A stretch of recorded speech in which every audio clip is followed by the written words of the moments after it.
Hello everyone. In this video I'm going to review the basics of the discriminant. When you look at the discriminant, it comes from a quadratic equation. So anything in the form ax squared plus bx plus c. The discriminant is part of the quadratic formula, which you recall is opposite of b plus or minus the square root of b squared minus 4ac all over 2a. You can see the discriminant d comes from the part inside the radical. So it's the b squared minus 4ac just without the square root. And what it does, it allows us to determine how many real solutions a quadratic formula will have, which assists us in understanding the graph of it. So there are three cases. The first is where b squared minus 4ac is greater than 0, meaning that it's positive. For example, x squared minus 7x plus 12, where my b is negative 7, a is 1, and c is 12.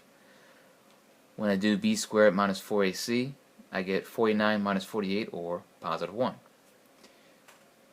Since it's positive, that means that we're going to have two solutions, meaning that the graph, I sketched roughly over here, intersects the x-axis at 2 points.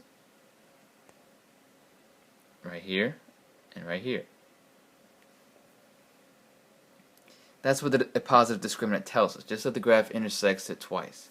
Doesn't tell us where yet, just tells us that it does intersect the x-axis, twice. If the discriminant is 0, b squared minus 4ac equals 0, for example, x squared minus 4x plus 4. When I substitute those values in for b squared minus 4ac, I end up with 16 minus 16. That means that the the parabola intersects the x-axis at exactly 1 point. So it doesn't go below the x-axis, but stays either all above it or all below it minus 1 point.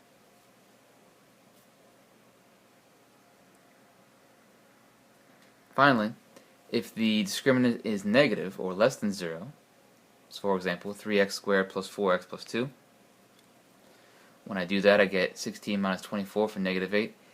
It means that the graph, again roughly sketched over here, does not intersect the x-axis at all. So it has imaginary roots. And again, this is what the discriminant tells us. Just gives us information about the graph that we can use to more accurately graph it, or to check ourselves if we were to graph it by hand. It doesn't tell us where the roots are, or what in this case the imaginary roots are. It just tells us how many real solutions we will have.